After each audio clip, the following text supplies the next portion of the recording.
Hey guys, welcome back to the channel. In today's video, we're going to go over 10 rules of success. Now, before we get started on that, I think it's very important for everyone to understand that the definition of success is different for every single person. So the definition of success for me may be completely different than the person that lives two doors down from me. Okay, it can be to have a great spiritual life, it can be to make a lot of money, but whatever it is, these are some great rules to follow. So let's go ahead and dive right into it.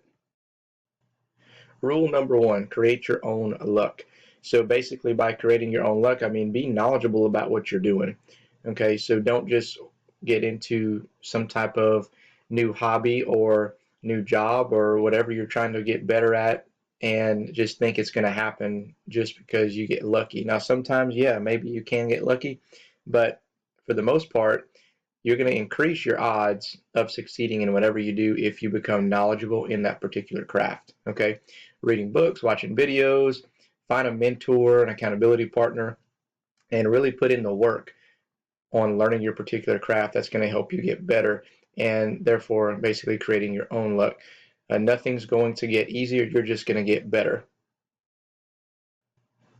Rule number two, don't do it just for the money. Obviously, if you're going to do something, then you want to, if it's a second job for sure, then you want to be financially compensated, but you're going to do your job a lot better if you find something that you're passionate about. So for example, for myself, is I'm a coach by profession and I absolutely love what I do. I would do it for free, obviously, which is why I made a YouTube video, YouTube channel, because I'm talking to you right now for free, but I just want to help people, right? But I know eventually the more I do it, the more I plant that seed and the more work I put into it, eventually that I can possibly get compensated for. But that's not the main reason I'm doing it, right?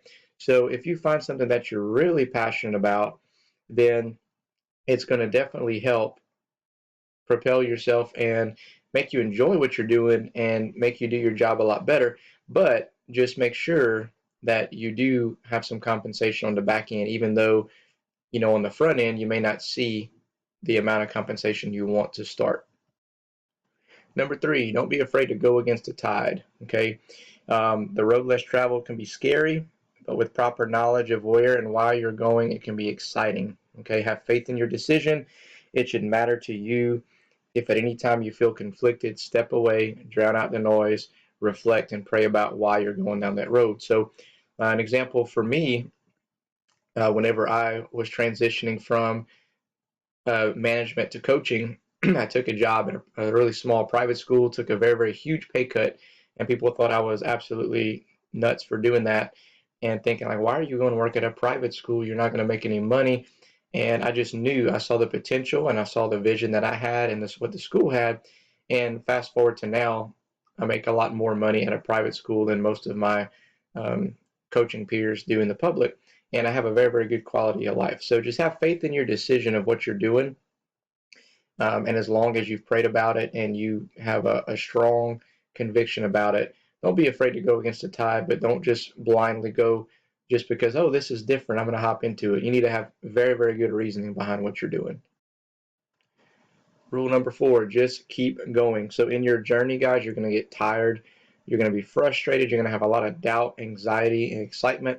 And all these things can come in different times and different orders, but they're all going to be there. So just keep in mind when you start getting any of these, okay, to step away, regroup, refocus, and look back at your overall goal of why you started. So this can be maybe you're working on paying down your debt. Maybe you're working on saving a certain amount of money. Maybe you're in school trying to finish a degree, but you're going to experience some of these things here. And I just want you to know that by writing your goals down, stepping away whenever you do feel these things, and looking back at your goal and thinking of your why. Why did I get started? What's the whole purpose behind this?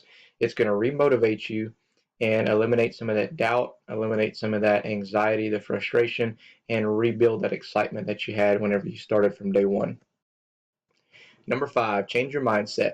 There's only one person on earth that you can change the mindset of, and that is you.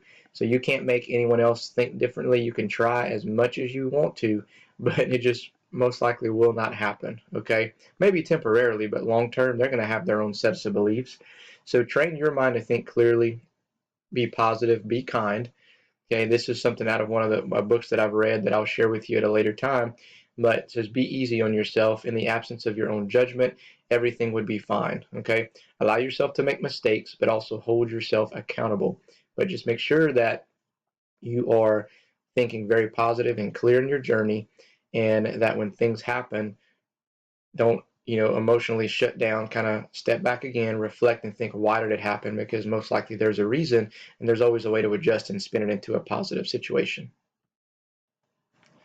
Number 6, protect yourself against the downside, whether that be financially, spiritually, mentally. Financially, that could mean I'm going to have an emergency fund set up to where if I lose my job, I still have money set aside to pay my bills and to live like I normally do. It could mean setting a stop loss on a stock that I just bought. That way I don't lose a whole lot of money if it crashes. Spiritually, pray daily, read your Bible, go to church, whatever it is that you do. And mentally, read books, train yourself, change your way of thinking. That way, again, if things happen to you, instead of spiraling out of control, you have a strong sense of faith and you have a very, very strong mental toughness about you that's going to protect you from any type of downside. Number 7, be able to handle the pressure. This was a tough one for me because you always have pressure anywhere you're looking. And sometimes if you're not ready for it, if you're not mentally prepared for it, it can kind of eat you alive. So it's very important to kind of expect the unexpected. Think about your long-term goals, what you want to achieve. But here's a thing that I started doing a couple of years ago is I write down each year, what are some things after I write my goals down, what are some things that could possibly prevent me from getting these goals? What could happen? And I go really deep into this, and I talk about, I could, lose my job. I could have one, maybe someone pass away, maybe, something that can happen that can affect me financially, spiritually, mentally. Okay. And it's already in my mind saying that this could possibly happen. It may not, and I hope it doesn't, because it's all negative things I'm writing down. But these are things that could possibly happen. So it actually helps whenever those things do happen or whenever you have pressure come up. It just kind of makes you a little bit more calm and collected. Okay, if you're in a position of power, you're a manager, you're a business leader or something, expect to be challenged at times. People are going to question what you're doing. They're going to ask why you're doing it. So you got to make sure that you're prepared, you're knowledgeable, and that you have a reasoning for what you're doing. Number 8, guys, never settle. Know what you want and go after it. Don't settle for something less just because it's easier to obtain, because it's not going to make you feel any better in the long run, I promise. If you're wanting, if what you want is not illegal, immoral, or unethical, don't feel bad about going after it. So if you want to, pay your debt off, go pay your debt off. Find a way to do it. Go get it. Go pay it off and be debt free. That's a goal that I have. I'm working towards. I've been working the past couple of years. And, at first, after, reading several financial books, I had a, big goal of, paying my debt down, being extremely wealthy. But, at first I had a lot of doubt, but also guilt of why I want that.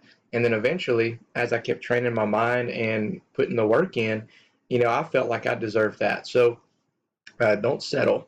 Don't settle for anything less than what it is you want to go after. It can be financially, it can be something in education. You might be fighting for a degree, fighting for a job or a certain person even, but never settle for anything less than what you want. Number 9, live healthy. Exercise, eat right. Part of taking care of other people is taking care of yourself. I love this one because if I want to influence people and I want to take care of other people, then I can't do that unless I'm taking care of myself first. So you always have to think of yourself first in a sense of your overall health. Okay. So, exercise, whether it be, 3 days a week, 4 days a week, do something. And if you haven't exercised in a while, start somewhere. I have one of our car dealerships, a salesman was telling me he hadn't exercised in 9 years, and then he found out he was going to have a grandson. Hopped up out of bed and started doing push-ups that morning because now he had a why. Why am I trying to get healthy? Because I want to see my grandson grow up. So make sure that you have a why behind what you're doing. but he wants to be able to go and help out and take care of that person. So, but in order to do that, he can't do that. And if he's unhealthy and doesn't take care of himself. So find a reason, find your why, and then live healthy.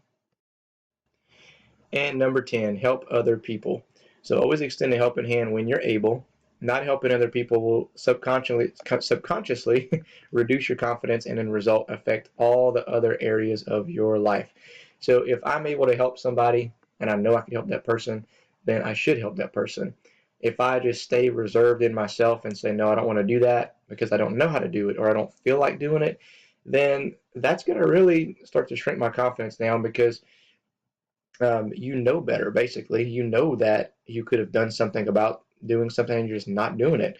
So whenever you try to go accomplish something else, subconsciously you won't realize, but it does kind of shrink your confidence down a little bit. It makes you almost feel like, do I really deserve it if you continuously do that? So your success blesses other people. Keep that in mind. And your success can bless other people by just them watching you and seeing you succeed by one, but also by two, if you have the knowledge to help those people or you have something else to help that person or a group of people, go and do it. Okay. um, once you you know get where you're going and you continue to see success, then spread it around, pay it forward, and you'll continue to see more success come your way. Some tips, guys: read books to help propel yourself and gain confidence. Here's some suggested readings that really help me out. Okay. Success is not an accident. Don't sweat the small stuff, and it's all small stuff. Total Money Makeover and The Ultimate Sales Machine. These were some books, guys, that I read and completely just changed my way of thinking. So if you have not read any of these, then I suggest that you get them. And for sure, the first three are three that I would really recommend if you're trying to, get that new job, if you're trying to increase your wealth, or whatever you're trying to do, if you're trying to improve. Those first three are a must this year. You need to go ahead and buy.